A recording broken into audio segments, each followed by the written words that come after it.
নমস্কার বন্ধুরা, welcome to CS Xenix Bengali YouTube channel. কেমন আছো তোমরা সবাই? আশা করি ভালো আছো।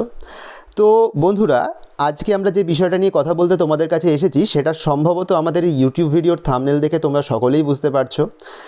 তো আজকে আমরা একজনের সাকসেস স্টোরি তোমাদের সাথে শেয়ার করব। তো যে আজকে আমাদের গেস্ট, তার স্পেশালিটি হচ্ছে এটাই যে সে একবার নয় দুবার গেট কোয়ালিফাই করেছে, অবশ্যই আমাদের থেকে পার্সোনাল লেভেল গাইডেন্স অ্যাভেল করে।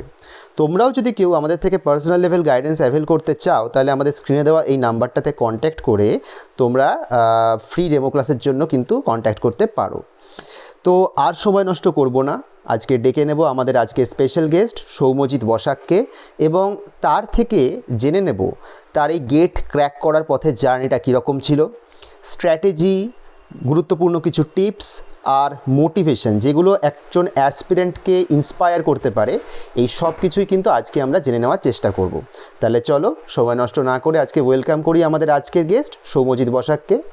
তো বন্ধুরা, আজকে প্রথমেই আমরা আমাদের মধ্যে ওয়েলকাম জানাই সৌম্যজিৎকে। সৌম্যজিৎ, অনেক অভিনন্দন তোমার গেট কোয়ালিফাই করার জন্য।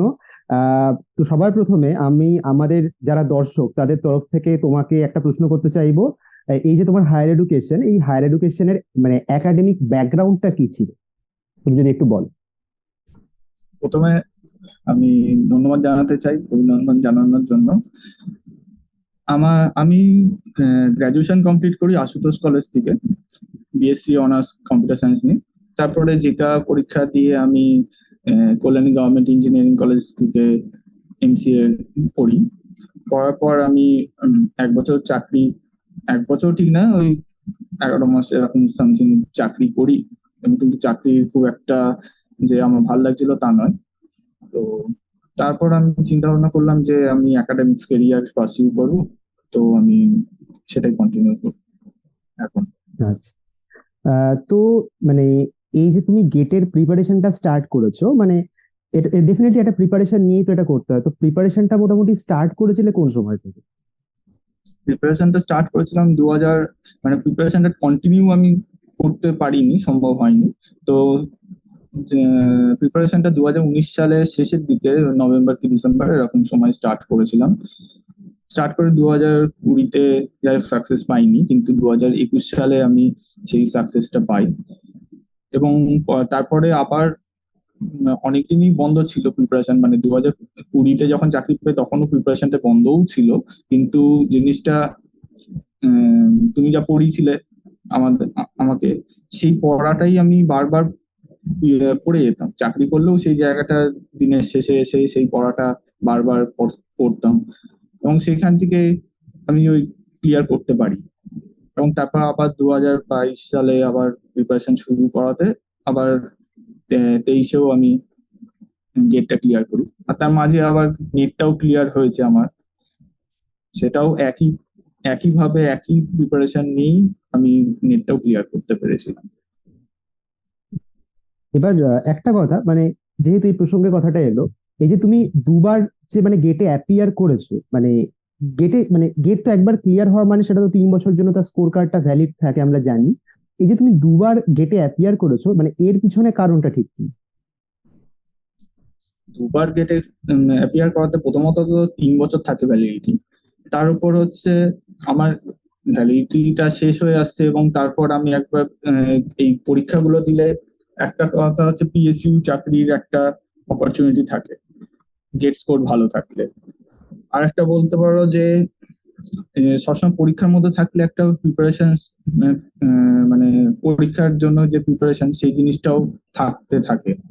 মানে কম্পিটিটিভ মাইন্ডসেট যেটা। হ্যাঁ, কম্পিটিটিভ মাইন্ডসেট যেটা বলতে পারো, সেই জিনিসটা থাকে। তো সেই সব কারণেই দেওয়া। আরো হ্যাঁ, একটা আমি পার্সোনাল কারণ রয়েছে, সেটাও বলতে বলবো কিনা সেটা আমি ভাবছি। যাই হোক। ঠিক আছে, না সেটার জন্য মানে সেটা যদি এখন মনে হয় যে না বলার দরকার নেই তাহলে ঠিক আছে, আমরা উই ক্যান স্কিপ দ্যাট।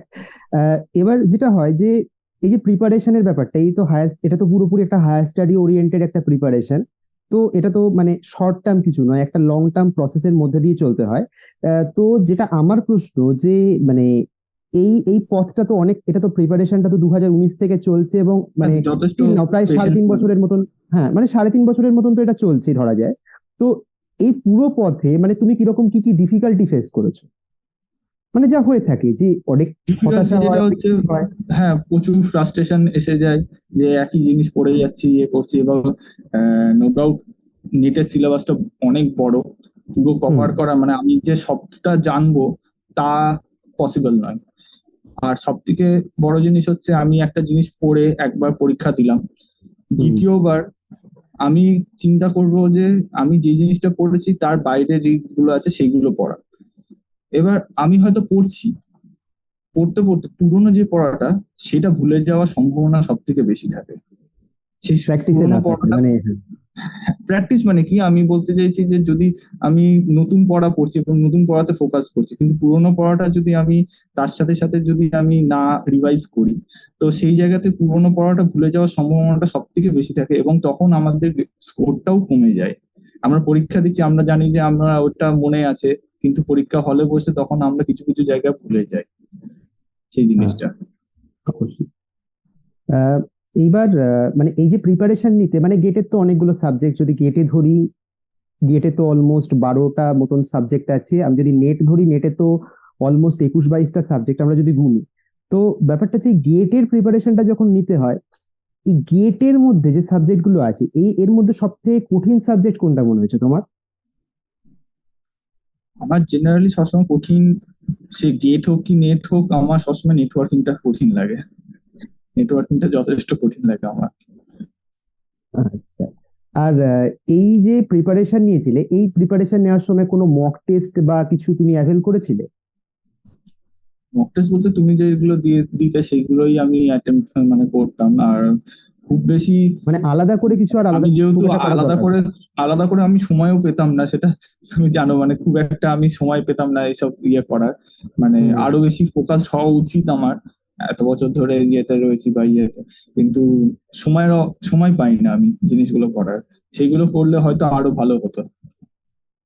ঠিক, ঠিক। না, নিশ্চয়ই আরো মানে উন্নতি করার তো স্কোপ অবশ্যই রয়েছে। আশা করি এরপরে তুমি আরো ভালো কিছুই অ্যাচিভ করতে পারবে। তো এই এই যে মানে এই এই পুরো মানে প্রিপারেশনটা চলাকালীন মোটামুটি কিরকম স্ট্র্যাটেজি ছিল, কিরকম রুটিন ছিল তোমার এই পুরো মানে প্রিপারেশনটা নেওয়ার জন্য? রুটিনটা পার ডে একটাই যে কিরকম টাইম? পার ডে আমি বলবো জেনারেলি সবাইকে মানে মিনিমাম, এবার আমি যদি গেটের জন্য শুধু বলি, তাহলে 4 ঘন্টা দেওয়া উচিত। 4 ঘন্টা একটা অ্যাটলিস্ট দেওয়া উচিত এই জায়গাতে। আর যদি নেটের জন্য হয় তাহলে পেপার ওয়ানের জন্য একটা সার্টেন টাইম বের করে দেওয়া উচিত। ঠিক, ঠিক। এইবার এবং এই একটা জিনিসটা কথা। হচ্ছে এই এই জিনিসটা যেটা আমি বলবো যে মানে টাইম বের করাটা খুব সহজ, টাইম বের করে আমি বসলাম একদিন, বসলাম দুদিন, কিন্তু সব থেকে কঠিন ব্যাপারটা হচ্ছে প্রত্যেক দিন সেই টাইম রুটিনটা মেনটেন করে প্রত্যেক দিন পড়াটা। এটা মানে একটা খুব কনসিস্টেন্সি। চ্যালেঞ্জিং। হ্যাঁ, কনসিস্টেন্সিটা খুব দরকার। আর অবশ্যই। আচ্ছা। এবার এবার যেটা জানবো মানে ধরো এই যে তুমি এই যে প্রিপারেশন নিয়েছো বা এই যে তোমার মানে কোয়ালিফিকেশনের যে ব্যাপারটা এসছে, এখানে আমাদের গাইডেন্স তোমাকে কিভাবে সমৃদ্ধ করেছে? পুরোটাই তো তোমাদের গাইডেন্সেই, তোমার গাইডেন্সেই সবকিছু হয়েছে। তোমার যখনই ফ্রাস্ট্রেটেড হয়ে যেতাম তোমাকেই ফোন করতাম। আর কি বলবো, মানে সবকিছুতেই তুমি একটা ইন্সপিরেশন হয়েই ছিলে, সারাক্ষণই ছিলে। এবং বলতে পারো যে এখন নিজের দাদার মতনই তুমি একজন। তো সেই জায়গাতে আর গাইডেন্স তো সবকিছু তোমারই ছিল, আলাদা কিছু করে তো বলা যায় না সেই জায়গাতে। নিজের দাদাকে আবার কি বলবো আলাদা করে। আচ্ছা। এবার যেটা বলবো যে এর পরবর্তী প্ল্যানটা কি? মানে বলা চলে এরপরে একটা নিশ্চয়ই একটা স্বপ্নকে চেজ করছি, তাহলে এর ঠিক এর পরের প্ল্যানটা কি? আমার খুব ইচ্ছা তো একাডেমিক্স লাইনে থাকা, মানে কোন কলেজে পড়ানো, ইয়ে, উম, সঙ্গে পিএইচডিটাও কমপ্লিট করার ইচ্ছা আছে।